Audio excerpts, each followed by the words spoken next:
biscuit and a stupid watch. Don't make me pull the biscuit out, the shit get stupid watch. Since when they sell Rolex at a BB spots? Goddamn, man, I could never tell you. I ain't rolling with no fucking tools, but we come and drill you. Two styrofoam cups up, we gon' come and spill you. When the bill due, young dude, we gon' come to bill you. I pulled up to the chicken spot, got a 6-piece, one biscuit and a stupid watch. Yeah, I pulled up to the chicken spot, got a 6-piece, one biscuit and a stupid watch. I got a bad bitch, yeah, she got a stupid box. Stupid die, you ain't getting shit from me, baby, stop. Diamond rings, pearly thing, you must think I'm stupid, huh? We ain't stupid now, well educated. Filet o fish, niggas never seen the fish scale. They always talking shit, nigga, I just wish you well. Niggas want the drugs, give them quarter flip to wish you well. Yeah, I pulled up to the chicken spot, got a 6-piece, one biscuit and a stupid watch.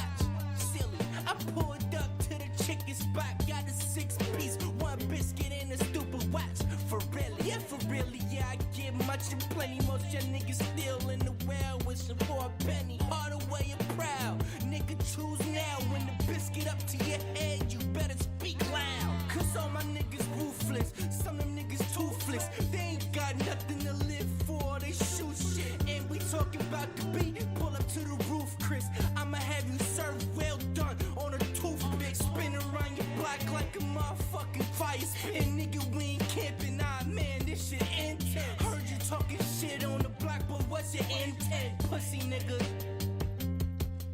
Yeah, I pulled up to the chicken spot, got a 6-piece, one biscuit and a stupid watch. Bitch. Yo, welcome back to another episode of the Cypher. We're back with episode number 35, once again back to discuss all things hip-hop, both local and in the mainstream. Every week I'm joined by my two dope co-hosts, Anthony Cannon and Sheridan Crane. How you guys been this week? Shit, it's been a busy week, my man. But thank God, because of the holidays, I have from now till Saturday off, which never happens. It's probably been months since some shit like that. So it's been productive. Got a lot of work done this week, but I'm excited to take a little rest. What about you, Sheridan? Yeah, it's kind of been a busy week for me too. I mean, in sense of music at least. I haven't been like leaving the house too much or doing anything other than music, but I've just been pretty much all day, every day trying to create. Really locking in on some of these Jake Daniels beats. I think we have a lot of good songs coming.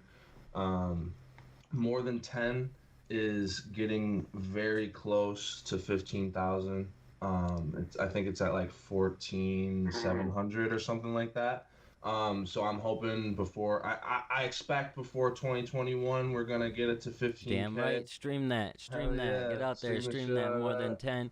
Sheridan, I heard you though. You it sounds like you're trying to keep cum off your ass, making sure that they know you ain't been outside at all. Yeah, I ain't going outside, man. Yeah, bro. It's cold too, bro, and Facts. I quit drinking, so I just have no reason to leave. Oh my God. he quit. He's done for life. He's retired.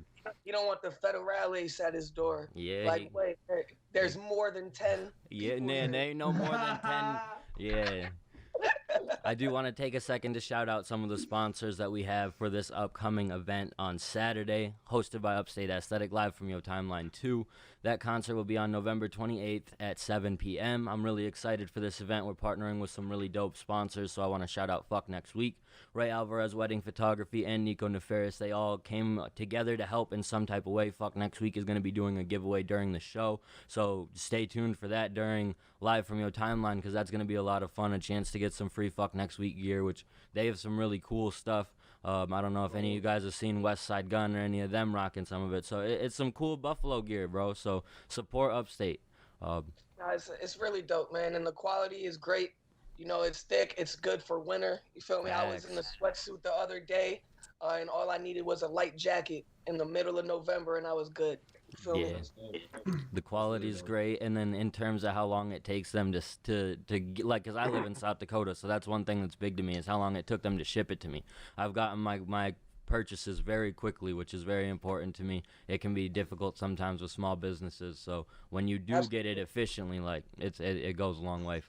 Sunset That's really dope. I can't screenshot wait of to him at the watch some of post this shit. office, and Yeah. it was there in less than a week. You feel me? They're very professional. And so, what has everybody been streaming this week? Man, shows or music, because I've been going back to the Allegory, Alfredo, especially since I saw the Grammy nominees yesterday. Shout out them for finally getting something right. I know we probably gonna talk about that a little bit later. But I put Sheridan onto the night of, which is a show on HBO Max. I was talking about it last week. I still haven't finished it. I'm on the last episode. I love that show. The foreign representation, especially in the legal system, is absolutely nerve-wracking. I'm gonna have to check it out. I've been sleeping on that crazy. one. Y'all have been dope. talking about it. So It's the only thing, because I've been working on music so much this week. I haven't really been doing much streaming. In terms of at least TV shows. And it's the only show I've been watching, and I'm already on episode 6, and I started it a couple days after last week's episode. So I've definitely been binging it. It's kind of something that when I go to bed finally at 2-3 a.m. I'll put it on, and that's when I like to watch it. It's been really, really good so far though. I didn't expect to like it as much as I did when I saw I watched the preview beforehand. Not a plot that I'm usually totally into, but I do love the actor that plays Nas in it, and he is in Nightcrawler with Jake Gyllenhaal, and that's one of my favorite movies ever. So that's kind of what made me be like, okay, I'm definitely at least gonna check it out, and now I'm hooked. And as for music, I can't stop listening to the Future Lil Uzi album. They dropped the deluxe version. I love the deluxe version. I'm not a huge fan of the first 2 songs. I hated them at first. Now they're just kind of okay to me. But Baby Sasuke might be my favorite song on the entire thing now since the deluxe dropped. I'm surprised y'all haven't because Friday was busy. There was a lot of music that dropped on Friday, so I'm surprised none of that really stuck with you guys. It's going over my head. I've been listening to that Russ EP a lot. Oh shit! With the Russ features. fan. No, I'm dead ass. It was crazy. I don't give a fuck what nobody say. Even if Russ did horrible the whole project, which he didn't, the features would have been more than enough to have me check it out. And he did his thing. I'm glad you get enjoyment out of it. I think it's dirt. But I thought the features did their thing, but I'm not gonna listen to a song for the feature. I'm not gonna just only listen to the I can just listen to the feature, but no. Russ is dirt. I don't want to stay too long on this, so I'm gonna make. Yeah, we talked about Russ a little bit last episode too. I want you to tell me, in your opinion, why it was dirt. What was dirt about? Did he rap bad? Were the beats bad? Was the flow? His voice. I just don't like his voice, and that's just bias. But his bars are corny. I don't think they're strong. His delivery is weak, and he sounds like a bitch. That was still the voice. He went back to the voice. That was 5, but more so 2. I only listened to a couple tracks off that I know it's an EP, but conceptually, just there was nothing to string anything together. I just didn't. There is no concept. It's called chomp. It's just about biting niggas. Yeah. It's just about eating rappers. You feel me? That's it. And he's not eating anybody, so shut the fuck up. Man. We had Meek drop though. We had Meg drop. There was a lot of drops. The Baby drop. Meek was dope. I've been listening to Kali Uchis and that one dude I was telling you about. I'm gonna totally slaughter his name. Sfera Ibasta. Sfera, bro. Did I get it right? I have no idea. Sfera Ibasta. An interesting name. Famoso. He's a Latin trap artist. I really have been enjoying his album as well, and that dropped on Friday. I have not seen enough love for the new DaBaby album, and I don't know if maybe I just personally liked it way more. Go ahead, Ant. Let's hear it.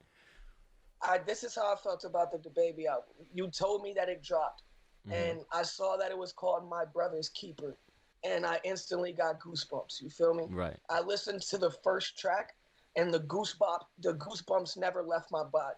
I had chills. I was like, damn, this is gonna be fucking different. No other track did it for me. Wow. I kept going. I love to see that he had an upstate artist on it, but I didn't even like the Tootsie track. I'm not gonna hold you. Tootsie track's fire. I thought the beat was intolerable. Nah, Like I couldn't listen to it. I'm not trying to say it's bad music. I think that it actually had some different flavors for the baby, especially considering recently. It's just I don't know if his style is getting played out to me or not. I haven't gone back to it since the first time I listened to it. I love that he paid homage to his brother and R.I.P. to him. It's just the project didn't do it for me. I heard the Meek album the EP was super disappointing, so I never checked that out. The Dirk song was dope, but the rest I agree was you could. The baby album, I get it to an extent, but I'm honestly surprised. Like because the first four, in terms of like content and speaking about his brother's passing and stuff, it did something for me in terms of like him speaking on it. And it wasn't the first one. Obviously, was a lot more of it, but in the third track, he's talking about his niece and trying to explain the passing of her father and stuff like that. And I think for me personally, it has a lot more to do with the depression aspect. I can almost more relate to the G perspective of being a father who has dealt with some really difficult things in life and had to work through them. And then so to hear it from the little brother's perspective really took me to a different place of like feeling goosebumps throughout the first four tracks at least. And the whole album, the more I've gone back to it, has done it for me too. But yeah, so I think that's why I don't know if it's necessarily like super like change like a big difference or a shift for the baby, but I really liked how much I could take from it. Yeah, I think I liked how much I could take from it. There was a lot that I could relate to in this project. So so when I talk about how much I liked it, I guess I want to make this clear. I've respected the hell out of it. You feel me? This is not one of those things that is just for some money. It's not shock value, no. which a lot of what the baby does. It's what it seems like sometimes. Mm-hmm. So I've respected the effort. Maybe I have to go back and give it a second and third spin to really understand it. But I thought I digested it pretty well the first time, and it just didn't do it for me. I loved how deep he could have got, and it was proof that he can stay on a topic if he wants to for multiple tracks at a time. You feel me? Mm-hmm. Yeah. So I do think there's some sense of growth there.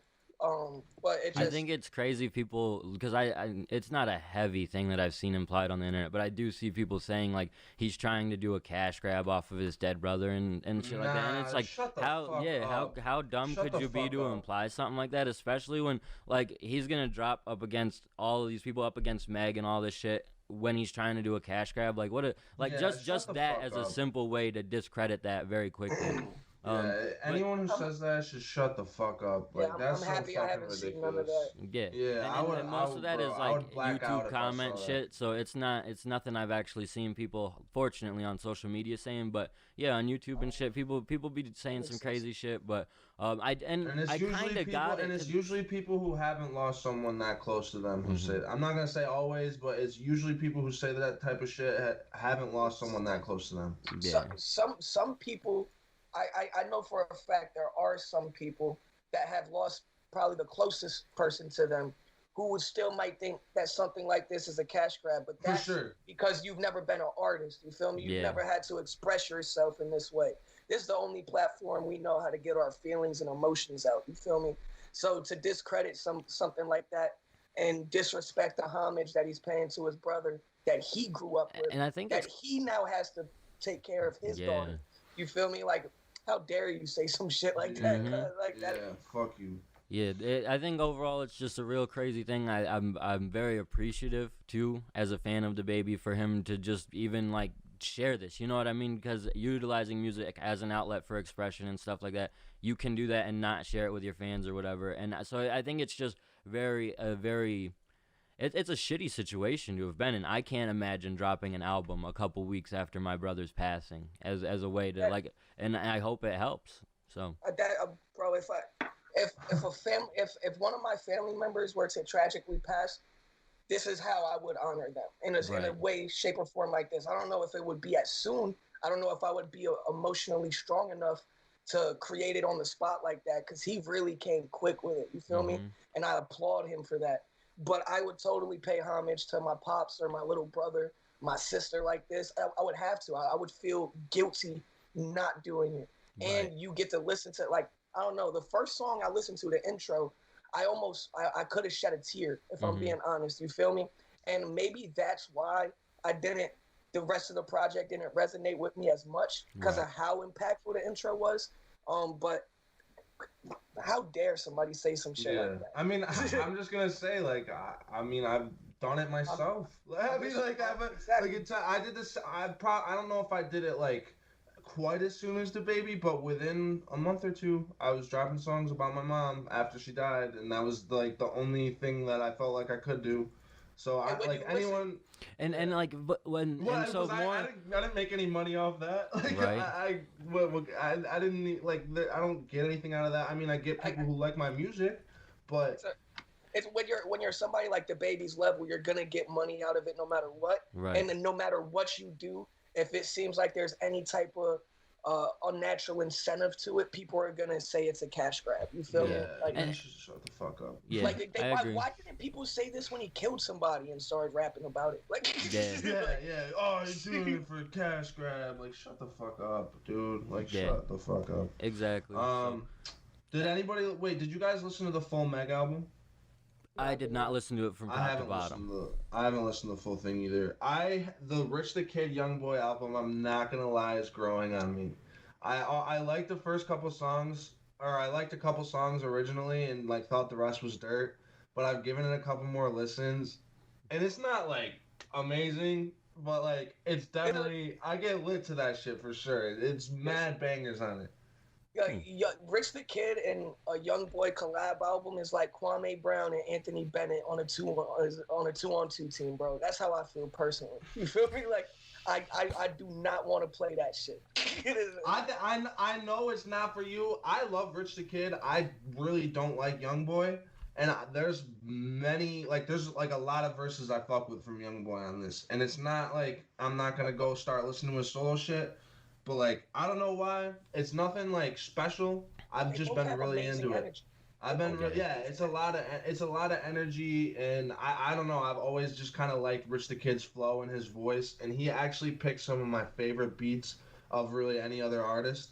I just love, like, the kind of, like, cinematic stuff he picks, and it's always very, like, catchy, the beats that he picks. Right. Did you check it out, Drew? I did not.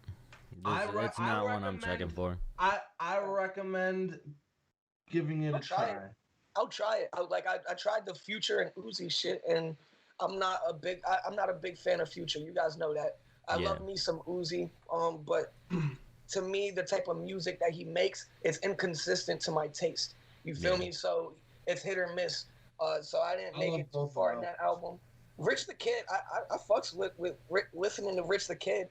But I could never listen to a Rich the Kid album, just like I could never listen to a Young Boy album. So you weren't listening to those Rich Forever tapes with like Jay Critch and no. Singles. I was listening to this. Right. I wasn't checking out a full project, and maybe I'm guilty of that, but that's just being honest. True. It's been a busy week for mainstream music, but also for local music. We shout out to 607 for the list of the local tracks that have dropped this week. We got Lit from Ryan Bronson. We also got Downtime from Zay Smalls, Jealousy and Conflict from Corey Alexander.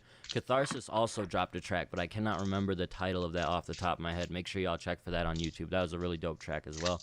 We also got some videos. Mac Rollin' from Young Drew, Trigger Sleaze. Brody Gone 2 from No Haj Vegas, filmed by Trig the Ruler. We got Shout Out from Quee, filmed by Scar Studios. And then Notice Balla dropped his 5 for 5 EP this week. So a lot of music coming out of upstate. No, and just I think maybe you are actually right, but I think it's Notice Balla. It's just spelled like that.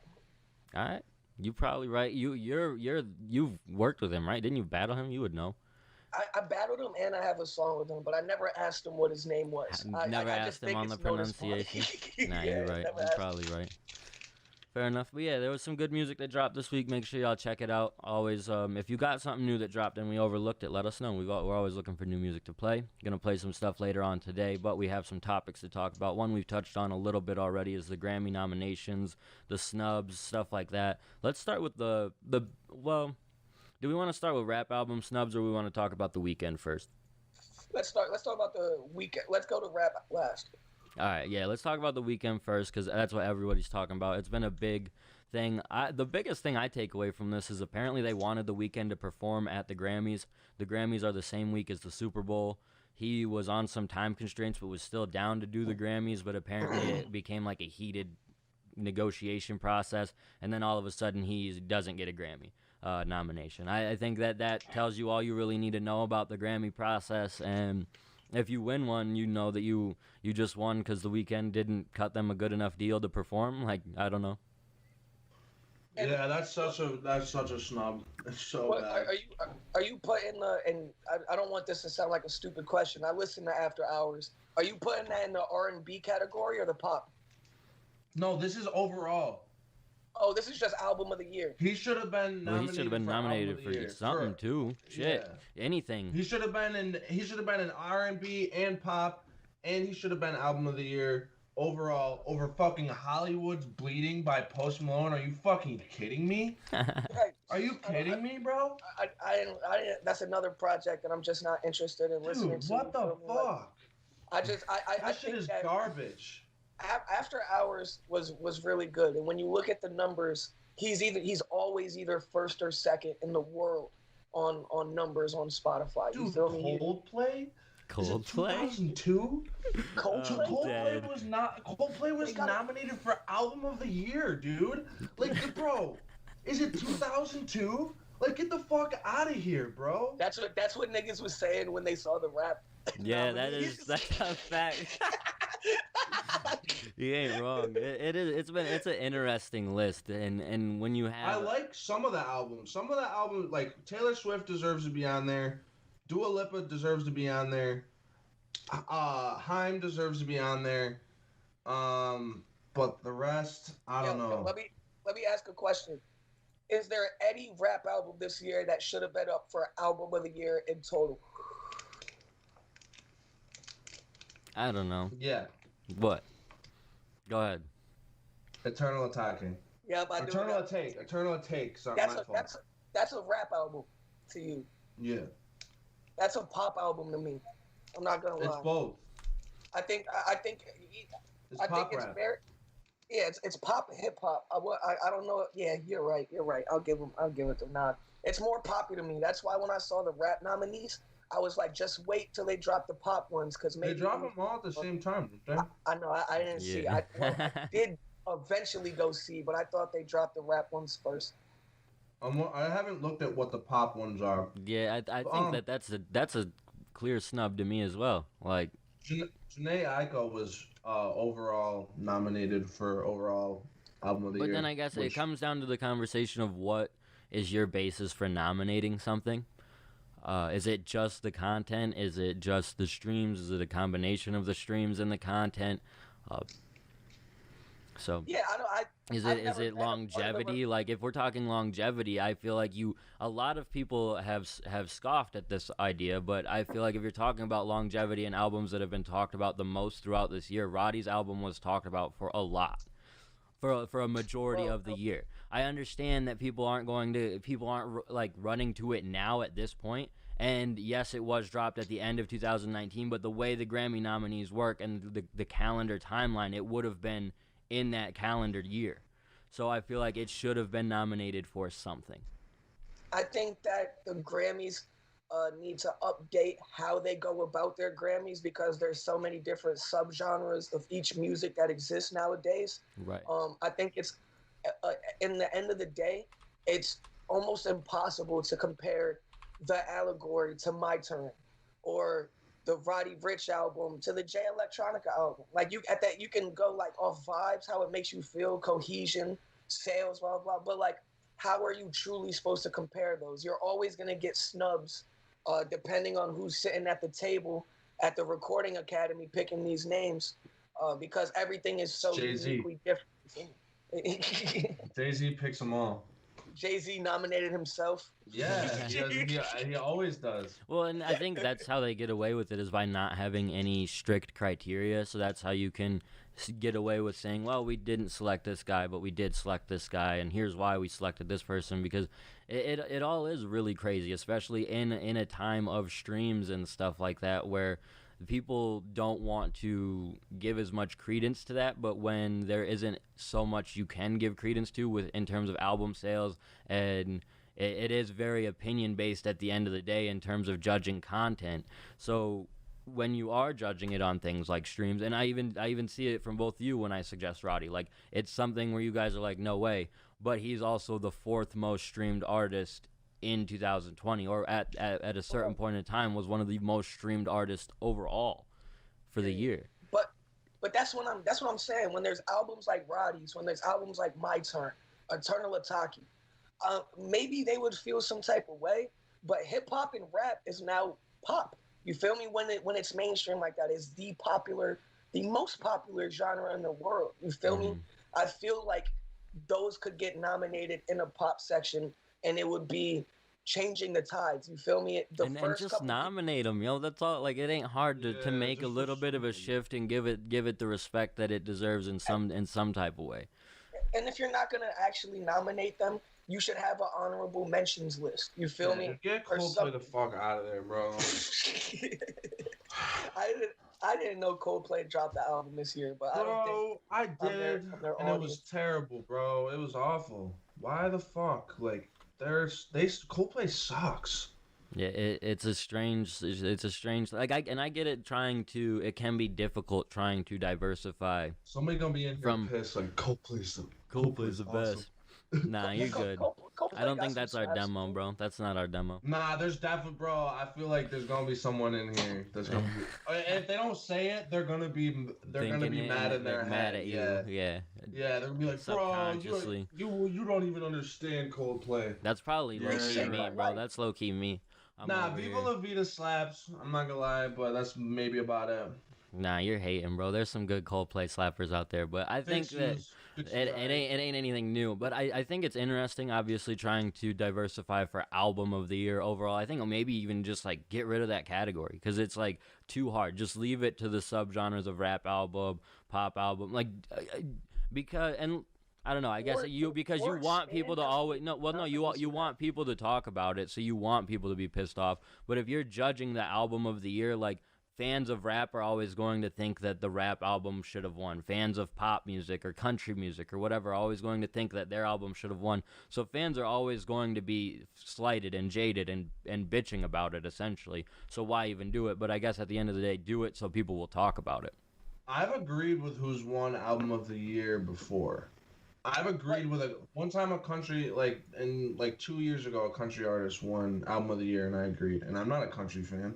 But you're also not a casual fan in terms of like you give a lot more credence to what goes into making a project than the average fan does. And I'm not saying I know I just said it, but I'm not really saying throw the whole award away. But at the same time, it doesn't deserve any credence, and that's why a lot of people don't give it much credence, because how do you judge something like the overall best project when rap fans are going to prefer their stuff and other stuff? It is cool when it's a good point. Yeah. The Grammys have been notoriously discredited in hip hop music. You feel me? Especially, and I'm sure they're notorious for discrediting hip hop music. You know what I mean? So exactly, like people used to like it was the one thing an artist wanted. You feel me? Until it reached a certain point where Jay-Z and multiple other rappers are like, fuck the Grammys. You feel me? Like, we don't need that. And now, in a year like 2020, when they give the credence to cohesion and concept and some people that, the real lyricists, in my opinion, you feel me? It sparked the controversy that I didn't expect. I probably should have expected it. I saw a stat that is honestly insane to me. And I don't know if you guys heard this yet. If you gather up all the sales from every rap album of the year nominee, it wouldn't equal a platinum album. That's wild. That's wild. I believe it, based upon. Sheridan looks disgusted right now. He's sick. He's sick. Well, And Ryan commented on one of your posts trying to roast me. He's right. There are like 4 of those albums that I love, but like, come on now, like, we gotta have Lil Uzi on there, bro. Well, He had 2 albums this year that could have been on there. I think it's arguable that you should. That's when streaming numbers and stuff should again be brought into the discussion of he's so successful. That was such a successful project that how do you not include it? Even if you are strictly like, are we all of a sudden only the rap category is the one that we're judging strictly based off content? Like it's obviously not about the success or the streams that these projects did based upon what Ant just said. So, what do you guys think about the idea that somebody like Uzi, well, Pop Smoke is not included in what I'm about to say. Somebody like Uzi, somebody like Lil Baby or Roddy, them being able to drop another album that's pretty much likely because of their popularity to be just as successful if the music is the same quality. You feel me? All the other rappers that got nominated, with the exception of D Smoke, are 40 plus. You feel me? 35 plus. This could be their last chance for a Grammy nominee.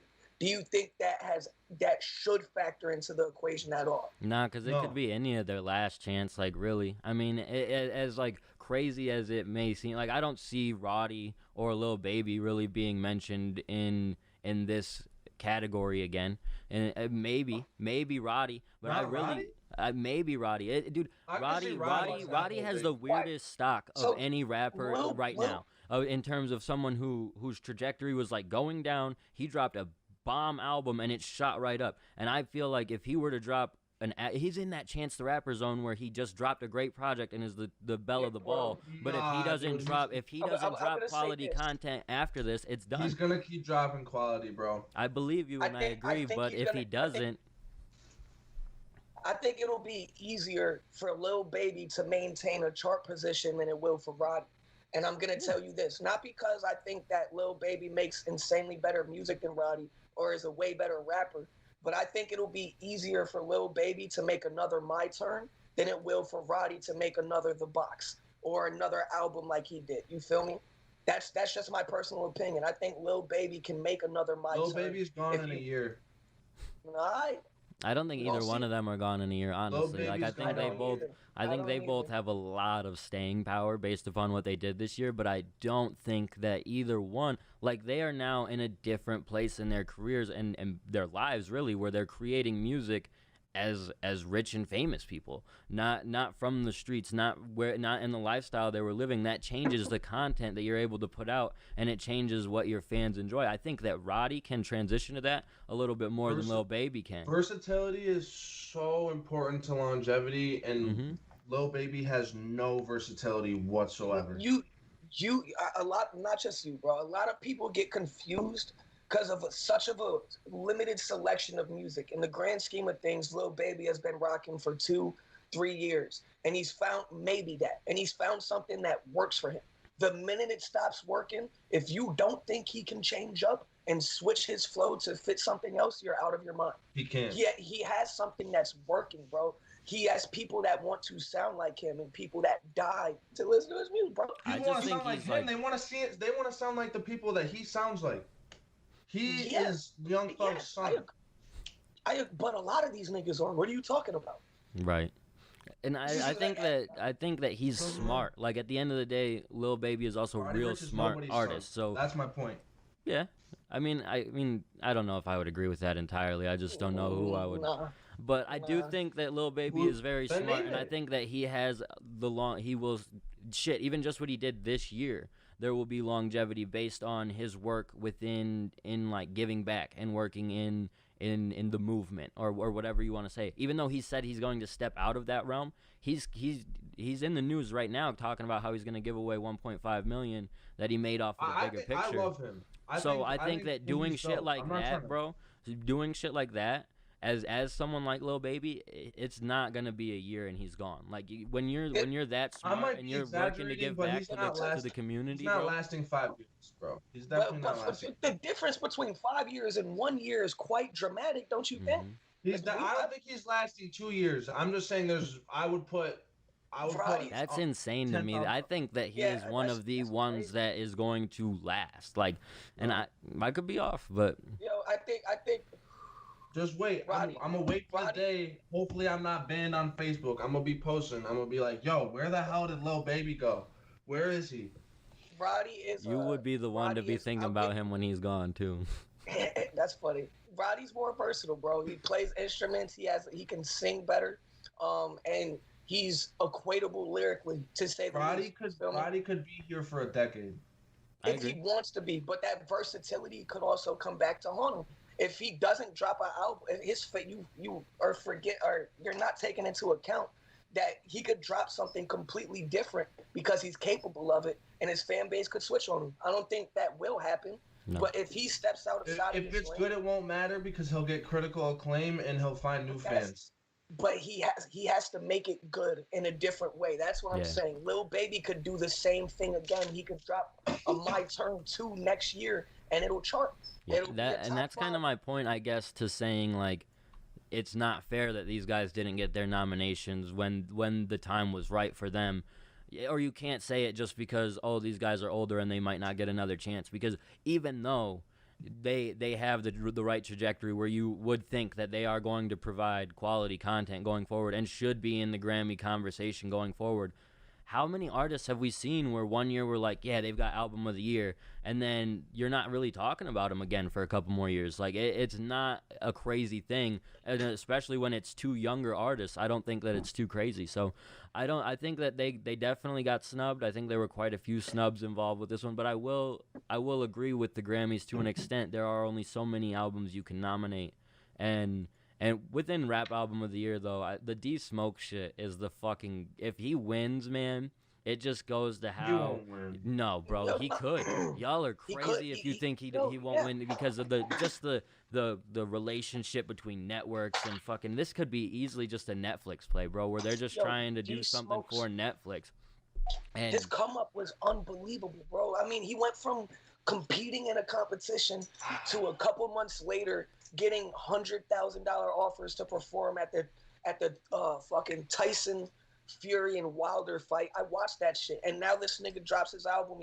He got nominated. for a Grammy. it makes me think that's why they went with such a lackluster nominee list for Rap Album of the Year, because if he beats these guys, the only one who's going to be mad is a bunch of hip hop heads. Like That could make sense. it ain't gonna be. Yo. It's not like if he were to beat Roddy Ricch and people would actually have like a huge fan base would be mad. It's just a lot of like regular ass fans who are gonna be upset when he wins, bro. I don't want it to happen, but I've got a bad feeling. D Smoke's album wasn't in my personal top 3 out of the nominees list. I liked Voices, I liked Freddie Gibbs, I liked JLX, and I like Nas's more than D Smoke's. But I can't say that all of them are better albums. He had some really unique production. He had some great sounds. And the thing that he has going for him is it's a debut. I don't think any of that artists mentioned dropped their best album for their nominee. You feel me? Don't they got a best new artist shit they could give him or something like?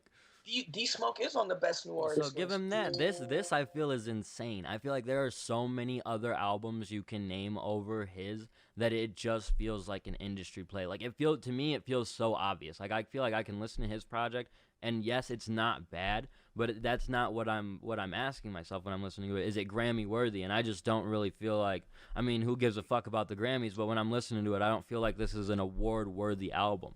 I would have to go and look through how many other publications have nominated this album. If it's not just the Grammys, then okay, maybe it's not just like a network play, but I just Only have 5 nominees. I just have a bad feeling that it's like a network play where it's a situation of, well, this is how we make that Netflix show a hit.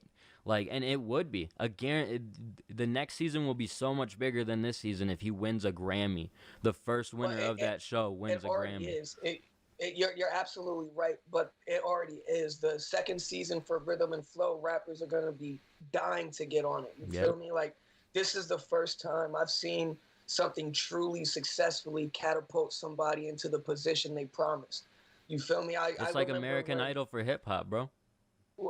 Yeah, exactly. That's what I'm in the hip hop realm. I mean, you got Making the Band, you got the White Rapper Show, You feel me? You have all of these things that have been I made loved the love White in Rapper hip-hop. show. There's so many things. Mulatto, the rap game. Mulatto came from a hip hop show. Cardi B came from a hip hop show. Uh, J.I. the Prince came from a hip hop show. But do you think it was just the show that put them in that position? Nah, because why isn't anybody else? You could have took Flawless or a couple of the different people from the competition and put him in the Flawless. If he would have won one and he dropped the album, it's not getting nominated for a Grammy. So I gotta give D Smokes credit because he really dropped a great project that is up there with a lot of industry folks. But I'm on y'all side. I don't think it was a top 5 rap album this year, and it does seem like somewhat of an industry play. It's the worst out of the 5. And why do you guys think that they, for album of the year, they nominate like 8 or like 10 albums and they only nominate 5 for like specific categories? Probably just to diversify for that category, kind of like I had.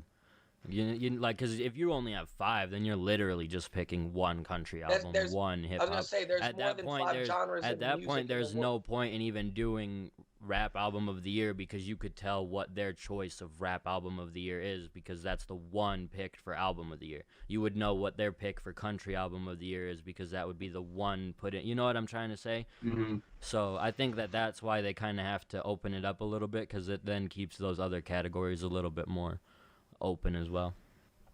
I think they should just open it all up. I mean, it's all fucking stupid anyway. So just as somebody that looks up to a lot of the rappers that were nominated, and somebody that feels like they've been underappreciated for decades, I couldn't be happier for them. I want to make that very clear.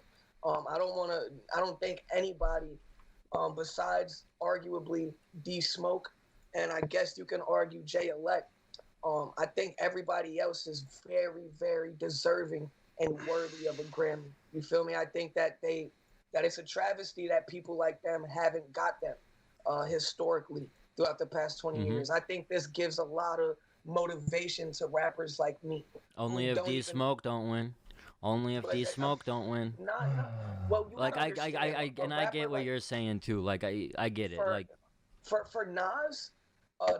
If you don't win and you're Nas, then it's a L. But if you get nominated in your voice, that's one of the biggest W's of your career. No bullshit. Right. Your first self-produced album, the first album you ever even try to produce one song, you produce the whole album front to back. You tell a story, and you just give your heart at 43 years old, drop a passion project, and you get a Grammy nominee. That's got like that. It definitely depends on what his thoughts are on it and what his thoughts on the D Smoke situation are, because I could totally see someone in his position, yes, feeling like you're saying, but also if he's seeing it the way I'm seeing it as like, oh, we're just here so that way D Smoke has some suckers to beat and no one will really care if I get beat, then I could see him being almost more mad about the nomination. But it depends on his interpretation, you know what I mean? Royce cried and thought it was a joke when he got nominated for a Grammy. That's fine. He's already came out and said that he doesn't think that there's a chance in hell that he's gonna win because he never thought there was a chance in hell that he was gonna get a nominee for anything. You feel me? So he's just humble and grateful to be up there next to a list of legends and a future legend. And that's gotta be a nice thing too. Is he is up there with. Probably better than what I just said in terms of like, yeah, he's up there with other legends. Like he's not just there so that way they can have a token like lyrical artist or very good artist. He's up there with other greats. So, son, Eminem, Lil Wayne, Graf, Benny, Westside, Conway, all the people that you guys named previously, R.A. the Rugged Man, fucking. Everybody dropped an album this year, bro. Yeah. Everybody dropped an album this year. Like, I think this is the most music. Big Sean, you feel me? Like, every fucking body except for Kendrick and Cole had dropped the album. Big Sean's probably sick. Of course, Big Sean is sick, but that Detroit nominee went to Royce's. He dropped it right after the Grammy cutoff, I think. I think he did that maybe intentionally. Well, no. I don't think that's true because Deep Reverence is up for a nominee. Is it okay? Then it was Yeah, just Deep, it was Well, it but was Deep either Reverence, it was just before then because Deep they were Reverence was a single though. okay. So but maybe he dropped that the album was prior and already then out. If you can't drop a single after the album, you feel me? So if the album No, came what I'm out, saying is the single came out before the album, so the single could have been eligible for the Grammy, but not the album. I'm not saying that's true. I'm just not saying that could be a case. that makes sense. I was thinking about it the wrong way. And the one other thing I want to say, I'm happy for Royce. I like the Book of Ryan way better, and I would have liked that one nominated instead. I think that's an album deserving of a Grammy. I am not gonna lie and say I feel like Allegory should have been nominated. I like Royce. I think he's great. I think Book of Ryan, I would have been happy to see it up there. I'm a little upset about the Allegory. I'm t- but you're upset about a lot of these albums. You feel me? So that's No, not. I'm not upset. I'm really upset, mostly upset about the D Smoke and the Royce. I'm not upset about Nas. I'm not upset about Jay. You think that JLX was a better album than Royce's? Yes. he had a lot of Jay-Z on there too, bro. So it's like I'll give you that. I don't agree with that, and I do agree with you in that the Book of Ryan was a Grammy award-winning album. It was worthy of that, and I personally was a lot more emotionally invested in the Book of Ryan. But I can't say that the Allegory isn't as good of an album front to back, combined with the concept and the fact that it's self-produced. There's just a lot that there was a lot that I just literally just didn't agree with shit that he was saying in the Allegory. I guess that was part of it for me. but I can understand that. The anti-vaccine bars. I know what you're talking about, but he also came out and said he's not anti-vaccine. You feel me? He clarified that and wanted to make a point on his album. So everything connected into the story, the allegory, and the allegory is based off Plato's allegory. It's a book or a theory from back in the day. I'd be lying if I did my due diligence and read up on it. But everything tied into a concept, and cohesion is key to me at least. And I think the Recording Academy awarded concepts this year. If that's one thing that I can see, every album had a clear concept except for Alfredo to me, and even you could chalk that up to what you interpret as. You feel me? I think Alfredo had a concept. I felt like he did. I do too. I do too. I just don't think Freddie Gibbs came out and said this is the concept. You feel me? That's what I'm saying. Yeah. So I hope Nas wins, honestly. Nas is my pick to win, and not because I want him to win. I think that Nas is going to win. I think this is set up for a Nas victory lap. 20 plus years into the game. Drops a very black. I hope so, because that sounds so much better than what I think is gonna happen. Like, yeah, I wouldn't be upset. I wouldn't be upset at Nas or Freddie Gibbs winning. I wouldn't want to see Jay Electronica win just because I don't want to see Jay-Z get another one. Yeah, I don't. And I don't. I feel like a lot of people. I don't know. Like Jay-Z was the standout on that project. No. Not for me. No, I was gonna say that's a very. I hear that all the fucking time. I go back to JLX albums still to this day. I'm listening to songs in rotation, and it's because of both of them. Okay. I wish there was less Jay-Z. I wish there was less Jay-Z. But that's because you're a weirdo, bro. But I wish that dude, there was. I wish there was more songs. But I'm not mad at how they split up the time between them. But I wish there was more songs. I think it was 8 to 10, if I remember correctly. And in reality, that's 5 and 5. You feel me? It's 5 songs for JLX, 5 songs for Jay-Z in terms of how long they're actually going for. Right. So I fucked with it. I really fucked with it. JLX had a album leak recently, actually, after this. And a lot of people were saying that it's significantly better than a written testimony. Yeah, he actually, I think he released it officially because of the leak. Like, that pushed him to drop it. So I gotta check that out. I don't listen to leaks. You feel me? So I didn't even check it out. No, I think it's out now. I do want to say this. And I genuinely believe this. My favorite Griselda release of the year was "Pray for Paris" by West Side Gun. I think that was very worthy of a nominee. Combined with the actual production was unfucking believable. and the features he got on it complemented it to a T. He had some of the best rappers in the world combined with some of the best up and coming rappers combined with people like Tyler the Creator. He had a real fucking legendary tap dancer come in the booth and dance just for one of the people. I think that they did, like, Griselda did a good job. Like they're almost in such a position that just being in the discussion shows how good that they've done this year, and their build has been. So I don't feel like it's like a snub even because of the other artists that they included within that realm. And so how many more artists can you include in that realm in terms of like it's not a he's still very well not very well known across the world either, and not even the world but the country, you could say. So I would agree. He almost would have the second least name value on the list next to D Smoke.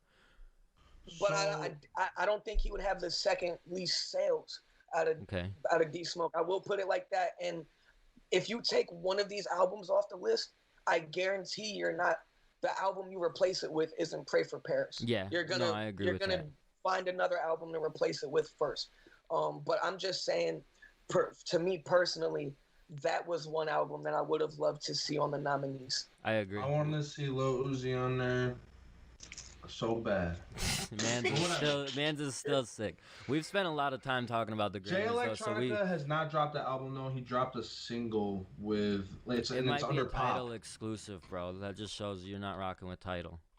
Yeah. I think he's got it on Tidal. But yes, we've spent a lot of time talking about the Grammys, so let's keep it pushing. Talk a little bit about how Denzel Curry hates rapping now. I know you both are fans of Denzel Curry. I thought this was an interesting topic because he went on to make a couple of tweets talking about how he feels underappreciated as an artist, and he also says that he's less angry, so he feels like making that style of angry, loud music is forced from him. So that's also an interesting take on why he hates rapping. What are you guys' thoughts? I saw Denzel Curry tweet the other day that fuck what anybody says. I'm the best rapper in the world, and if you feel some type of way, come see me. And so to hear him say that he's more happy and that the anger and all that shit is a little bit more forced, I don't think that's necessarily contradictory, but that's not the type of vibe I expected from him. I thought he wanted to prove that type of shit based off the tweets that I saw. Denzel Curry is underappreciated. He's a Southern staple, and I think he's somebody that's transcended and has luckily became national and even international. I think he's great. I think Unlocked this year was fucking phenomenal. I don't think it's even lengthy enough for a Grammy.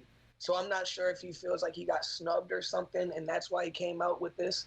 I think this was before the Grammy nominees were out even. I think that this is just a situation. Because he was just kind of going on a rant talking about how he watched my hobby that I did in my room become something that I can't even enjoy anymore because everyone has an opinion. Just stuff like that. Talks about how people don't understand how much work it is making good music, and then when he gets interviewed, all they want to do is talk about X, and his relationship with X. So I can definitely understand that frustration. Well, I feel bad for him. I've never been in a position like that. I pray to God. I've had one of my coaches took away the joy of playing sports. You feel me? Like I can relate to that to some extent. I cannot imagine letting anybody take away the enjoyment of making music. Yeah. But when you're making millions of dollars and everything is under a microscope, I understand how that can seem some type of way. So I feel bad for him. I hope his mental health is in a good place. Because Denzel Curry, he's right. He's underappreciated. But what do you want? He is still a very famous artist. Underappreciated by the masses, but the people who know. That's where it kind of bugs me a little bit. Denzel Curry put him so high. Like I know people that say he just Denzel doesn't Curry get talked about enough. I think he did like in mainstream like media. And for me though, I've always been the type of person that's like, then do something about it. Like if you don't want to make banger music, then you're not gonna be talked about. make banger music and you're gonna be talked about. But his thing is he was making banger music and he wasn't talked about. But yeah, he was. Yeah, he was. People were talking about him. And it takes time, bro. It takes But I time. can understand being also frustrated that when you're making that banger music, and it's not necessarily the media's fault or anyone's fault, it's kind of a victim of circumstances. But when he was at his peak and releasing that music and everyone was giving him credit for that music, he was also being interviewed about X a lot. In terms of like X had just passed away like maybe a year before, maybe even less time than that. So people are asking him about his relationship with X, probably, oh, did this influence your creative process, anything like that, where it's then like, yo, just talk to me about my music. If you guys think my music is that great, why are you constantly referencing my dead friend? And you can't, and even to this day, you're still, and I would almost guess that's probably what triggered this. He probably had some interview or media situation where they're still asking him about X, and it's like, bro, what the fuck? And granted, this is going to be a weird comparison, so just bear with me, all right? I see Imperial, Taboo, Zoo, Unlocked. You feel me? Those are 4 or 5 amazing quality projects, super unique from a young, energetic dude that people don't expect much out of. You feel me? Or didn't, at least, until he set that standard. That's how I felt about Joey Badass when he dropped 2 or 3 amazing projects. His consistency hasn't been the same. Denzel Curry has been more consistent than Joey Badass. You feel me? But I think that what Joey is to New York is kind of how Denzel Curry is to the South. You feel me? If you know, you fucking know. The people that talk about Denzel Curry will say he's a top 3 rapper in the game, a top 5 rapper in the game. And they'll say, and they'll say he'll outbanger your favorite rapper. You feel me? So if they know that, you have to focus on who does care about you. And then if you aren't happy with how many people are giving you credit, make people give you credit for something. Do something that you haven't done. I don't think he's gotten complacent. I think he's always switching up his style and sound, and you can tell that through the music. I think, like, I'm curious to see, like he said, because within these tweets or maybe an interview or something, he had also mentioned like he's not making that loud type of music anymore. He's changed up his sound. And so I'm curious to see what that is and how it translates. But I totally, like, just kind of piecing it together and thinking about the X situation, and that's when Taboo dropped in 2018. It's like, bro, that's when he was peaking, bro. That was when he was peaking, and then dealing with that situation at the same time, and then the interviews constantly referring back to it. Like, I can understand feeling this way at this point. Like, when it was just on the docket, I didn't really think too much of it. But now that we're discussing it and I'm looking back and thinking about the situation, it's like, man, I can only imagine. You've just released your best project that people are giving a lot of critical acclaim to, but the end of the conversation is always going to go back to someone who's passed, who people still, or at least maybe you, will always feel is better than you, or at least acclaimed more than you. So you think Unlocked is his best project? No, I think he's talking about Taboo. Yeah, I'm talking about Taboo. I think it's when Diddy did an interview for the first 5 to 10 years after Biggie died. What do you think they were talking about? You feel me? Mm-hmm. When Suge or any of the Outlaws did an interview after Pac died, who do you think they were gonna ask you about? You feel me? It's sad, but that's the history. If Fabio Foreign, but this was his best project dropped a month after. I'm not saying it's right. I'm not trying to give the media a pass or anything. I just want him to know that, for real, like, that history repeats itself in a sense. You are underappreciated, but book an interview with somebody you know is gonna ask good questions. Like, that's a thing. You can get an itinerary. But I feel like even and that's where it's gonna be a situation where he kind of is just gonna have to come to terms with the fact that this is gonna be some shit he's dealing with, because, like, what else are you gonna do? You know what I mean? That's what people. If people will always go back to it, no matter what. I feel like no matter what, it's going to come up. Even because even the best interviewer, I feel like, is going to, because they're the best interviewers, is going to want to have that discussion. But and I'm sure it's kind of just journalism. Yeah, it's draining. It's probably exhausting. And you had a real relationship with homie that he's gone. I'm sure you don't want to rekindle that every time you talk to somebody in the media. So I understand how he could feel with that. Like, it's got to be hard enough overcoming your, like, trying to recreate or make a better project than a project that a lot of people thought was really good. And then having to do that, and then still every time you're interviewed, you're brought back to that time regardless, you know? Do you guys think that, would you consider Unlocked like yelling, screaming music? Or I would didn't you really say listen to Unlocked, honestly. I haven't tuned into what he's dropped this year, so. you missed out. It was really honestly great. I mean, it's still there. You can Yeah, listen bro. to it, but it was really good. I don't think it's his best project, but I've gone back to it more than any Denzel project because of the production and how he effortlessly wrote it. It was fucking genius, and it inspired me to even make some music like that. It showed me how you could be high energy in a different way over New York sounding beats. A lot of them were boom bappy, modern, twisted. It was so wild. It made me give a new appreciation for Denzel, even though I knew he could spit. So I'm interested to see what he does next. Sheridan, you did hear that. Would you consider Unlocked like that screaming, high energetic music, or would you say that could be labeled like the transition into his newer sound? I haven't heard a transition. I've heard not in that way, at least. There was lots of energy. I mean, my favorite song on there I think was Diet, and that's like DMX, High like energy. freaking high energy.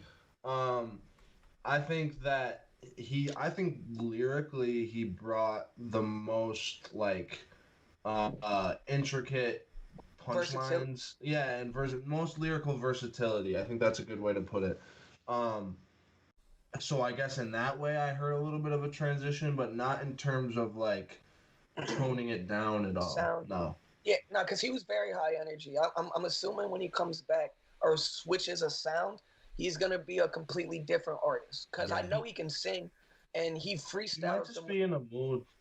That's Yeah, true. I'm sure. He might just be like, I was just bugging, and then come back to it and be doing the same stuff. I wouldn't Right. be surprised either way. Not that he was bugging or anything, but just like I was upset. I'm not gonna like totally change who I am as an artist. I would be surprised to hear him completely change and not do anything high energy anymore. Right. Maybe less, but I would be surprised to just not hear it at all anymore. Maybe I'm wrong. No doubt. We're about to get into our first hypothetical verses, but before we talk about that, hypothetical verses, let's talk about the actual verses that went down last week. Gucci versus Jeezy. I know you guys weren't able to tune in for the whole thing, but what you guys did catch or what you got afterwards, what do you guys think about it? I caught the first 11 or 12 songs, and then I cut it off to start writing. And the reason I cut it off was because I personally felt like Jeezy was whipping that ass. And I didn't feel like I needed to see too much more of it. It was great energy. The comment section was fun to watch, and it was beautiful to see two Southern goats who have so much history on the same stage, 10 feet away from each other. It was almost like I had anxiety, hoping that nothing was gonna happen. You feel me?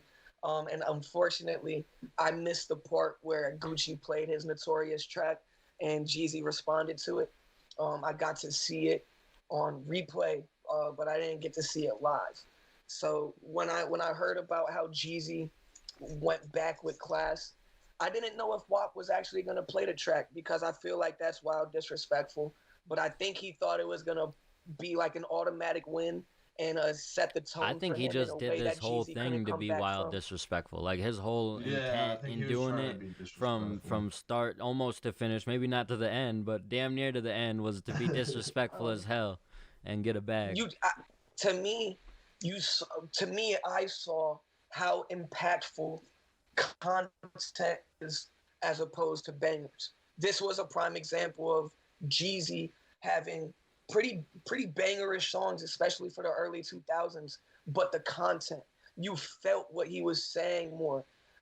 At least me personally, and what I could tell from the comment section, and that's why I think he beat Gucci in this because Gucci has some timeless hits. You feel me? He has a lot of bangers, but just content-wise, he just can't match up. I think it depends on your criteria of a dub too. Like if you're only basing it on the music, yeah, for sure. But if you're basing it on everything and like how many times Gucci was disrespectful as all hell in front of 2 million people and ain't shit happened and the amount of just fucked up shit he said and nothing came from it, it's like, damn. And he's gonna go home with a bag after doing it, and he's the only one who played diss songs, and he's the only, like, depends on how you look Jeezy, at a dub. Well, I don't. Jeezy outclassed him. Mm-hmm. I thought you were. Is it not a class versus battle? Yeah, that's it. It also depends. Again, it's just what you look at it. No, not to me. Not in the verses. No, but this isn't a regular verses, bro. You killed somebody that. Well, okay. A lot of people say that the person that WAP killed was Jeezy's friend. Like he sent somebody $10,000 to go get Gucci's chain. What I found out. That's a story I initially heard. And what I found out is that from Jeezy's account, he didn't even know dude that died. He said out loud, $10,000 if you snatch Gucci's chain. You feel me? And somebody he knew along with a random nigga that he didn't know went up to Gucci and ended up getting killed. You feel me? A lot of people were making jokes about it, speaking on situations that they don't know about. I don't feel comfortable even speaking on it for real because I don't know too much about it. But the niggas that are going to give Gucci credit for killing his mans and then laughing on it on stage, like, I don't really care about their opinions. You feel me? Like, that's when Jeezy, to me, outclassed him because you can always stoop down to somebody's level. But Jeezy was like, get up to my level. Nigga, I don't know what you talking about right now. That shit don't faze me. And when you can act like somebody was trying to get under your skin so bad and you know it, you can see it, and you just brush that shit off, like, it don't faze me, bro. I ain't break a sweat. That's what that was about to me. It was beautiful to see. I didn't watch it, so I can't really like have too much of an opinion on it. I was making music the whole time. Nah, that's cool. I just know I like Gucci's music way more than Jeezy's. I've never been a Jeezy fan. I've gone back and forth on how I felt about it, really, and who I thought won, or maybe just my interpretation of the win since then, and more so like, because I thought that when it first happened, because I'm not from the streets, I'm not about that life. So when you see all of the good shit that Jeezy's doing and the positive impact it can have on the culture, I see nothing but benefit in that. But then when you see on social media people who have either lived that life, been in that life, know people who have been in that life, start discussing it and start talking about the situation a little bit more, I can understand why they think that Gucci won or why they think that Jeezy was like a punk in the situation. It doesn't really change how I feel about it. I think that it was a positive, but I feel like people and what they've experienced and what they've gone through kind of dictates how they feel about this. If they've lost a friend to gang violence or something like that, then I can understand not really ever coming to grips, especially if you're not fully educated on the story, because I don't know anything. I don't know if what Ant just said is 100% true or if that's false. So based on that, I can understand people on the internet who just don't know feeling a type of way about Jeezy going back on his man, or however you want to interpret that. I can understand it, but I still see the overall benefit for the culture, and I see the benefit in general. But there's so much to it that it is kind of like, I don't think that my thoughts are 100% correct. I think that someone on the other side could have a valid point on it. I just don't know because I have not lived that life. So they're all opinions at the end of the day. I wouldn't even chalk like in. Anybody can have an opinion. You feel me? Some might be more educated than others because they can speak from personal experience. Right. But that doesn't invalidate your opinion because you watched it. You feel me? Right. And you know some of the background. You know both of these guys' catalogs, at least to some extent. You can make somewhat of an educated conclusion based off that. You feel me? I don't know. To me, anybody that has been through some strife, been around the block, and has seen some situations go down for real. You feel me? I don't think antagonizing, almost like a pest, is ever going to be the most respectable thing to do. You feel me? Right. Jeezy handled himself like an OG. That's how I see it. Like I agree with that, but I just feel like it's in like a versus is not about being respectful. I don't know. But like, I'm saying, I'm music wise, it wasn't a question. That's where it's Jeezy tough. won me. You feel me? I'm saying narrative wise. That Drew was alluding to. I can see how Gucci playing the diss track, getting all disrespect, blah blah, and nothing happening. People automatically chalk that up to a dub for Gucci. I understand that perspective, but I'm saying once you reach up to a certain age or maturity, I guess, because age ain't nothing but a number, but reach a certain level of maturity, that pest, that annoying, disrespectful shit only gets you so far, especially when you don't stoop back down to that level. When I saw what Gucci said about gun violence and the state of hip hop and violence, you feel me? It was beautiful. Thank you, Drew, for telling me about that. I had to go watch it again for the first time myself, and I don't even think Gucci is capable of a sentiment like that. You feel me? Like Right. I've never heard him say anything even remotely close to that. And you're right. A versus is about the music. You gotta watch some Gucci interviews then, bro. Because he's been pretty well spoken. I'm not talking about, well, so I'm not trying to allude to his intelligence. I'm saying how he uses his platform. You know what I mean? Well, I know. I guess I've heard him before talk about things like that, and I feel like he's like, he wrote a book. I mean, I don't know how much. Like usually when celebrities release books, they usually don't write most of it. They kind of just give it to a writer and have it write, like tell them the story and then have them write it. I don't really know how much is written by him, but I've heard from a couple people that it's a pretty good book. Right. I have to check it out. People are gonna have their opinions about who won musically. My take is Jeezy won musically and he outclassed Gucci. So that's all I was trying to say. And I think that at the end of the day, like it is very like, for people to be upset about how it is handled, I think is very insane. Like this could have ended a whole other different, much more negative way, where people's lives could have been lost or shit could have just went left, where versus is not so much easy to do anymore. This opens the door for versus to continue with people who have past issues. If these two start fighting or some shit goes left, then that probably isn't as much of an option going forward for versus, because it is becoming like an industry thing as they partner with Apple and stuff. Like Apple's not going to be like, yeah, let's give this another chance if this one goes wrong. So I mean, and I don't, maybe I'm just dumb, but I'm watching at the end when they're talking, and I don't know if you guys saw the very end when they performed together, but Jeezy's like, we can do this right now and everything can be done, or we could just go our separate ways. And I thought they were about to fight. Like, maybe I'm just dumb as hell and don't know what's going on. I thought they were setting up a fight, and then they start performing, and I was like, oh, that's cool as hell. But I thought, like, so for it to not end that way, for it to not end in a fight and instead ended in a performance, I was like, that's great. But in the moment, I was so confused. Who's winning in a fight? Just fist fight. Son, I'm going to let you know this right now. Two street niggas that are worth multiple $1 million ain't fighting. Nah, bro, just hypothetically, who's winning in a fist fight? I don't know, bro. I've never seen either of these niggas' hands. No. I don't know. Gucci is a fucking nut. You feel me? I saw a video of this nigga dancing one time, and he was moving so sporadically. I would love to see him in a fist fight. Like, he looks so uncoordinated. Yeah, but he's pretty like muscular, man. I don't know.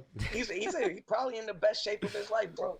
Facts. But I don't have a horse in the race. You feel me? That's a hypothetical fight we don't really got to discuss. We got a hypothetical versus we want to discuss though, because every week we're gonna try and, or maybe not every week, but every once in a while we're gonna bring up a hypothetical versus. So if you got one you want us to talk about next week or anytime going forward, a versus that hasn't happened but you want to know who we think would win, let us know. This one we actually don't have a competitor for this guy because I don't know who he would verse. But Lil Uzi Vert has alluded on Instagram stories. He said, let's battle with a check mark and a money bag emoji, having people think he's trying to do a versus next. So who would y'all pit against Lil Uzi Vert for it to even be competitive?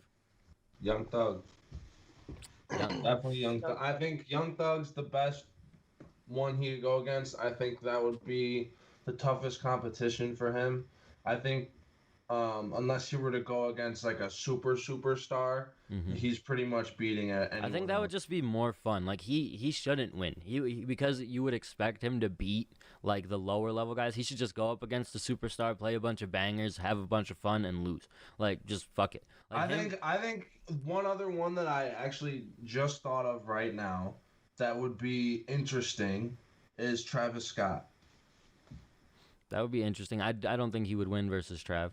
You don't think he could beat Travis Scott? What? I think Travis Scott is gonna smoke his boots. Really? I think Travis Scott is gonna smoke his boots. The thing about both of those artists though is that neither of their fan bases is gonna admit that the other one lost. You feel me? Like they will win. Oh yeah. They have a lot of crossover fans though. Uzi's fan base is diehard, bro. They're no matter who he faces, he won. Like at the end of the day, with that, that's what I think. Like Uzi can't really take a L in a versus because his fans are gonna say he won no matter what. That's why he should go up against like a Drake, just something that don't make something that makes no sense, something that makes no sense. I think he should go against Young Thug or Travis Scott. I think he's beating Drake. both of them. Drake would waste a fucking versus going against Lil Uzi. But he has a catalog where he could, bro. He has a catalog where he. I don't know. I know it's not fair. I'm not saying for the competition. I'm saying in terms of just getting people to tune in. Who's two bigger superstars on social media than Drake and Lil Uzi? That shit would break Instagram. Exo Tour Life is Sicko Mode. But Travis is smoking his boots, bro. That's why I think a Uzi versus is tough because whoever he's going up against either has a much larger catalog where he's just going to get beat or he's just going to smoke them because it's really not fair and it's someone from his generation. Like, he's in the middle. He's definitely outclassed his generation, but it's not like he has a deep enough catalog or enough hits even to go up against some of these guys who have gone. Like, you think, I mean, I don't know if he has 20, bro. 11-9 Uzi versus Travis. You only need 11 to win. You feel me? But like, I don't know. When we were talking about this before the show, I think I said Future. But even him, he's somebody that has way too extensive of a catalog to pull from. Like, that's what I'm saying. Like, Future would smoke Uzi. Future would smoke Uzi, bro. And that's why if he's gonna get smoked by anybody, get smoked by Drake. Nah.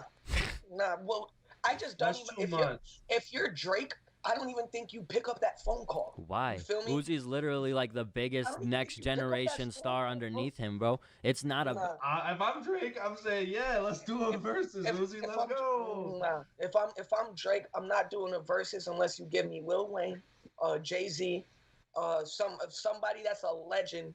It depends on what Drake.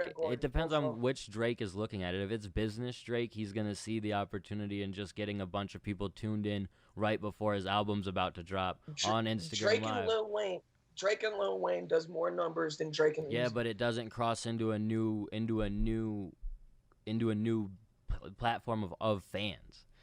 I think it's not a big enough. Yes, they know. Well, everybody knows about Drake, but it's not a big enough crossover demographic. Like if he works on something like this it's the same thing as when he did Fortnite and shit like that. He just hops into some random popular shit and then boom. And if he does it, who is bigger than Uzi in terms of like next generation artists that he could work with that this would make sense?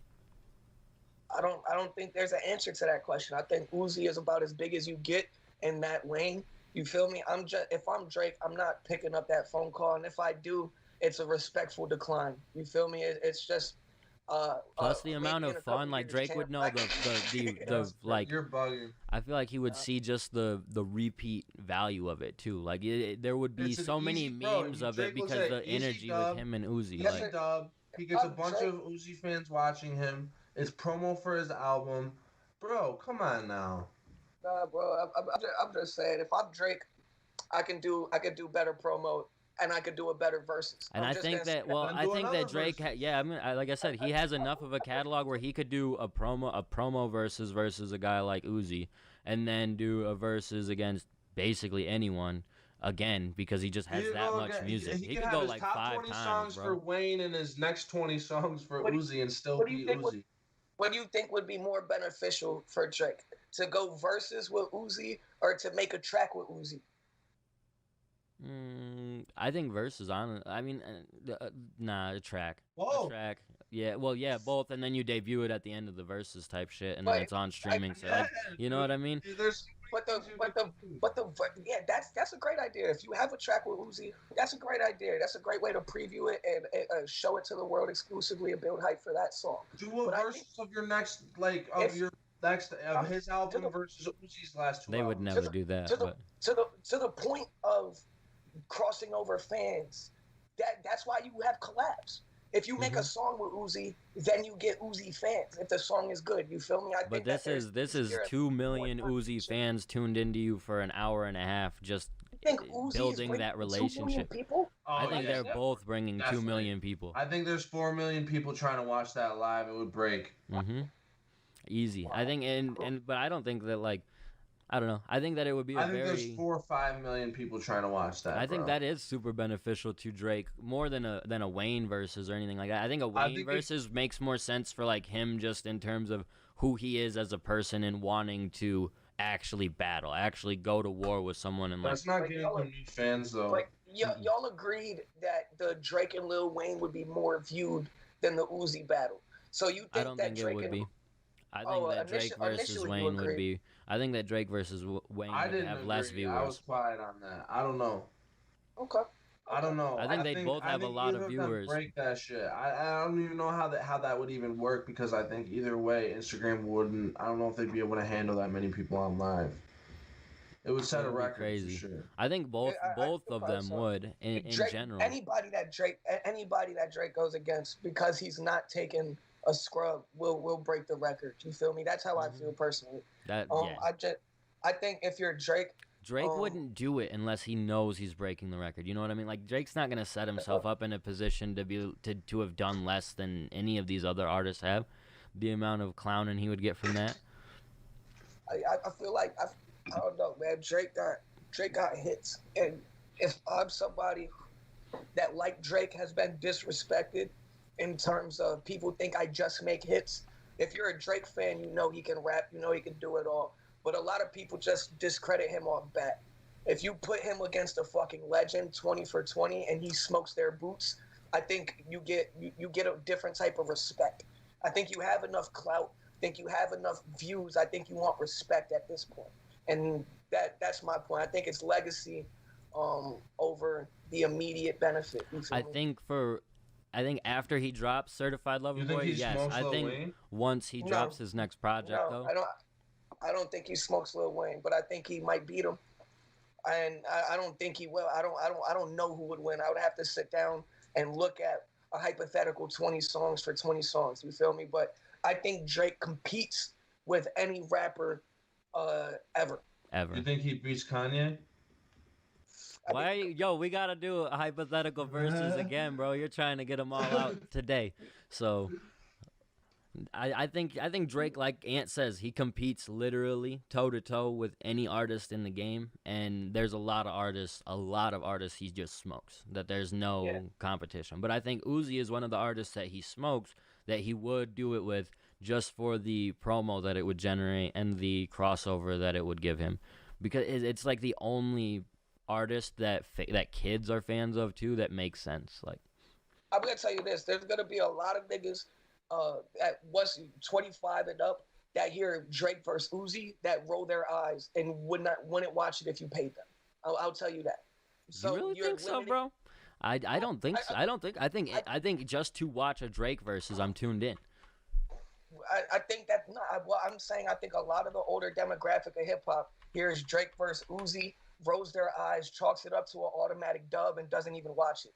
I think the little kids will be like, you think that like a 26-year-old isn't going to a concert with Drake and Uzi, like Uzi opening for Drake, or not all of them, not as likely. I think the older demographic will be more partial to Drake, and I think the same way it opens. I think the same way it opens doors for Drake to get more younger fans, it kind of opens more doors for Uzi to get older fans. Like, older fans are always gonna check for what Drake's doing, no matter how goofy or corny it is. Like, people are starting to realize too that like Uzi can rap, and I feel like if he shows that off in a versus or like at a concert or something like that, that I feel like older heads will start to be like, oh shit, maybe this kid isn't garbage.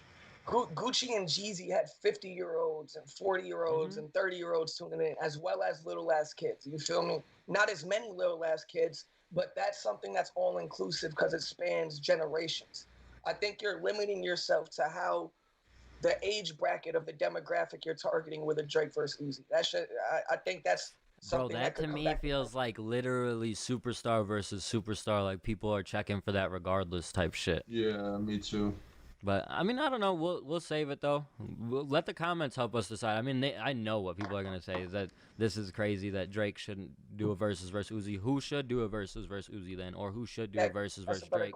And let us have that conversation. Young Thug, because I think Thug could probably have a versus both of them. But like we said, Drake is smoking his boots. So I want to do something different this week. I got 2 songs sent to me to play on the Cypher for our end of the show thing when we play a couple tracks locally. So we're going to do our own little verses. I have 2 tracks sent to me. I'm going to play one and then kind of just cut right to the second one. And once both of them are done, well, I'll introduce the first one and then introduce the second one. And then once they're done, we'll talk about them. So first one is going to be from Faz the God. It's Did Wrong. So let me make sure I play the right one now. Yeah. Faz the God did wrong.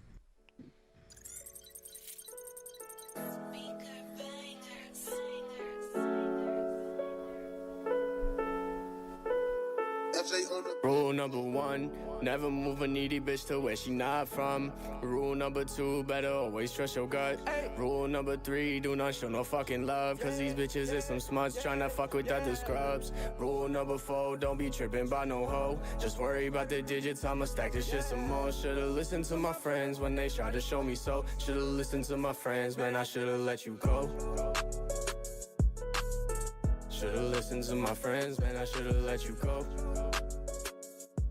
Whoa. Should've listened to my friends, should've knew you was a hoe. Should've listened to my friends, should've never got so close. Should've listened to my friends, should've listened to my bros. Time and I showed effort trying to grow with you, but you was fucking other people, so I'm over you. Now I'm a boss, so don't be mad when I blow through the roof. I learned some lessons, but it's time that I show you a few. You said you love me, said I'll never break apart from you. You used to bicker, yeah, we had an argument or two. I used to ponder when this type of shit came out the blue, but you can't hold me back, so now I'm headed to the moon. And I ain't worried about no bitch, cause I'm gonna be on top soon. And when I start to think about it, I don't get uncomfortable. Could've been right here beside me in a brand new Bentley coupe. Almost put a ring up on it, thought I meant that much to you. Rule number 1, never move a needy bitch to where she not from. Rule number 2, better always trust your gut.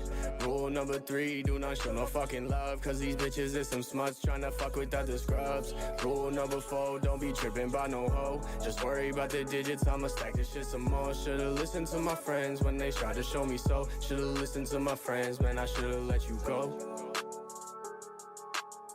Should've listened to my friends, man, I should've let you go. Should've listened to my friends, should've knew you was a hoe. Should've listened to my friends, should've never got so close. Should've listened to my friends, should've listened to my bros.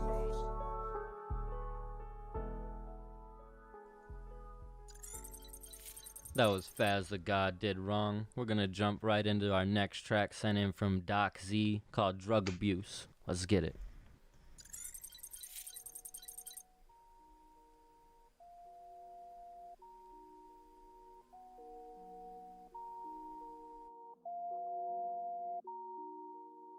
It's Doc Z. I call this one Woke up today feeling like I'm lost. Fuck it, roll up, sniff a line, take it a day at a time. There's a reaper in these lines, I know, but I'm gonna be fine. Don't even know the hour, can barely remember last night. Damn, I need a shower, but where's my crack pipe? Nose bleeding, but God, I love tweaking. Feel like Mike when I'm messed up every weekend, even if my soul is weakened. Listen, I've been losing time as the days go on, they drag on. Losing weight while I'm chasing these drag-ons. My bag's gone, probably the junkies I'm hooking up with. Fuck it, I need to feel something, no matter who I fuck with. Hooking up with the plug to get my heart jumping. Thumping on the window, knew I forgot something. They coming to collect on the deck. How the fuck could I forget this cycle? It's got me stressed, huh? Damn, just a bird tapping on the window. Pain adding up, I wish my life was more simple. I'm paranoid as fuck, is this a nightmare? I swear it's just my luck, my family was just right there. Can't look into my eyes, you could tell that I was lying. In a jungle full of vines, fuck it, I know I'll be fine. Line up another line and pass the time. I'll plan my next crime while I'm hiding in the pines. In the pines, where the sun don't ever shine. Shiver from the ice, feed them lies, this is my demise. Hides behind the skies, where'd I sleep last night? Never mind, a little time to make it right, I know that I'll be fine. In between the highs, I'm looking for supplies. Agonize inside, cause I'm never satisfied.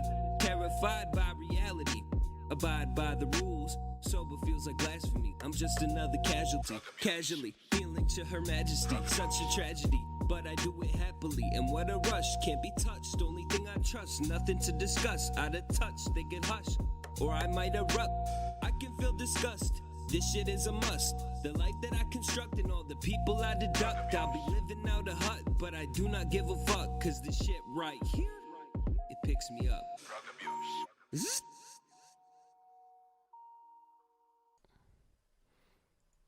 That was Doc Z, Drug Abuse, and we also had FaZe the God before that.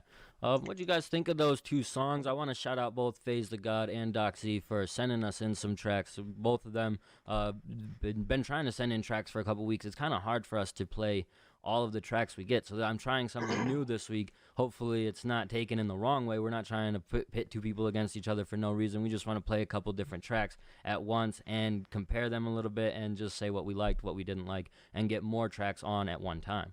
So what do you guys think of these two tracks? Go ahead. No, go ahead, bro. I thought I probably liked the first one a little bit better. It was a little more catchy. I wasn't hugely into either of them. The first one, just a lot of kind of corny lines, and it wasn't the best mix. But I did overall like find myself bopping to it a little bit. It was catchy. I can tell that there's a lot of potential with that artist. Does he have a lot of music out? He just dropped one project. I think he's had another one he released and then sort of did a change up on his name, and so this is the only one he has out now. So okay. And, yeah, so you got to check for that. Yeah, so it sounds like he's kind of like in a transition period. He's just getting restarted with like a rebrand. I think that sounds like a pretty good start. I'll be interested to check out what the rest of his album sounds like. Yeah, I'll post it in the comments. It's Lessons Learned by FaZe the God. So. Okay, cool. Do you know where he's from? Off the top, no. Utica, New York. So. Utica's got a great scene, man. The more artists I find from there, the more I realize I've been missing out. Two completely different types of tracks, so it's hard to compare them off bat. The first one, I agree with Sheridan, it definitely was a little bit more catchy.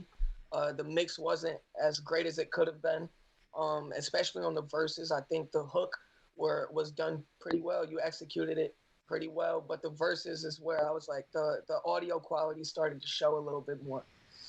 Doc Z's song, it really had me intrigued at first, and I'm going to stand by this. It sounded like a very less refined, early-ass Eminem.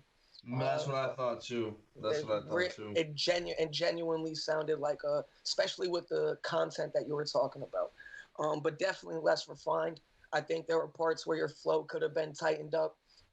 Doc Z is somebody I've been anticipating hearing music from for a while, because he's always talking about how he's in the booth working. He's always in my DMs trying to learn more information, which is something I respect. If I had to choose one, I think I would go the first one as well.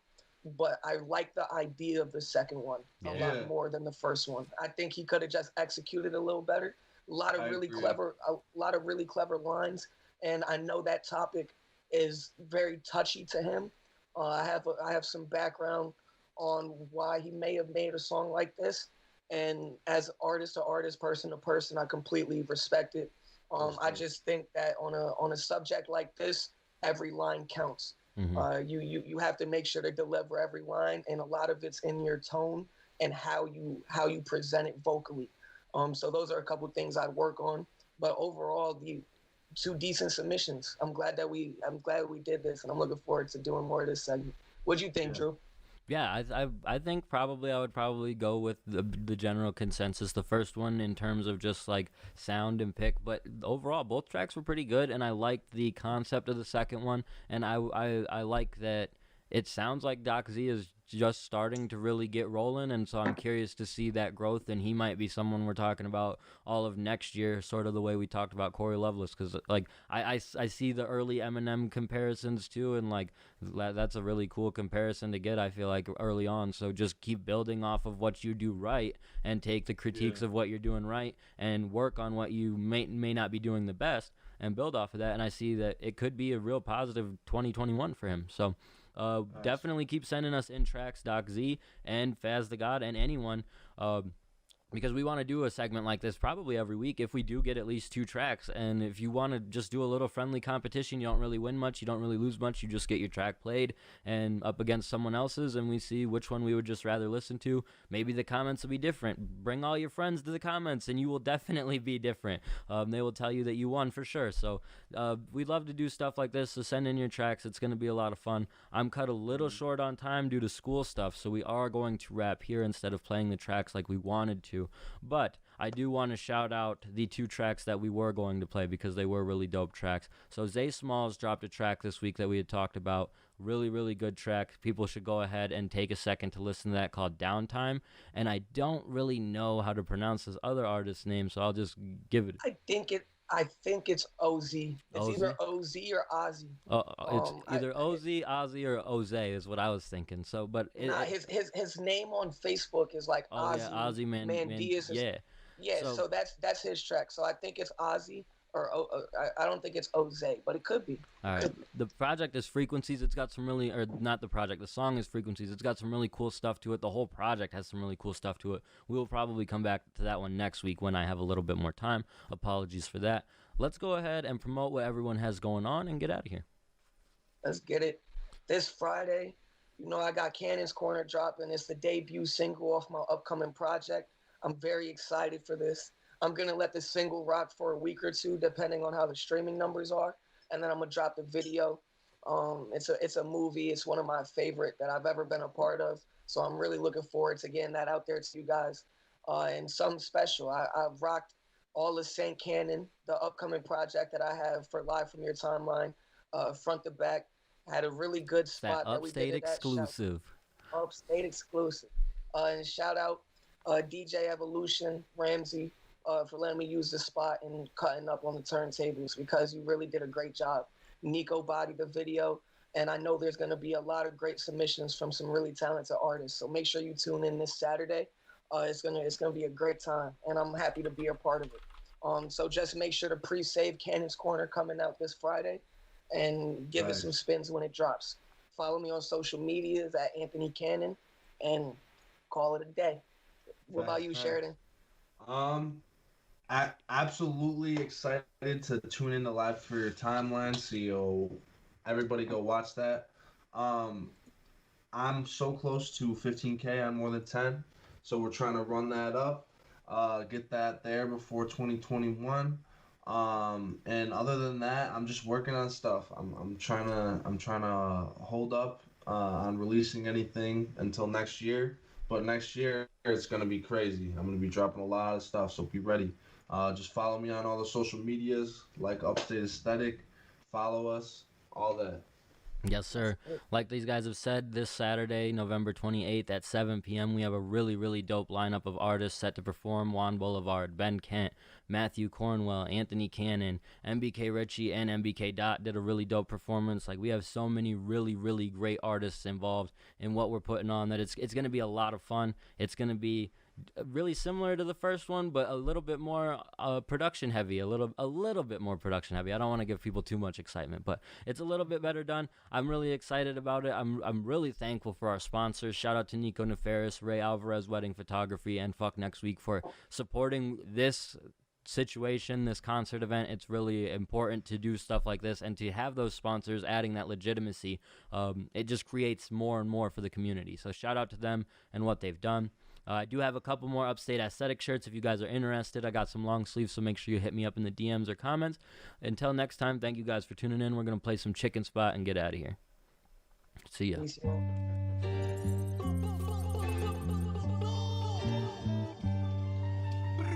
Hey yo, I pulled up to the chicken spot, got a 6-piece, one biscuit and a stupid watch. Don't make me pull the biscuit out, the shit get stupid watch. Since when they sell Rolex at a BB spots? Goddamn man, I could never tell you. I ain't rolling with no fucking tools, but we come and drill you. Tools styrofoam.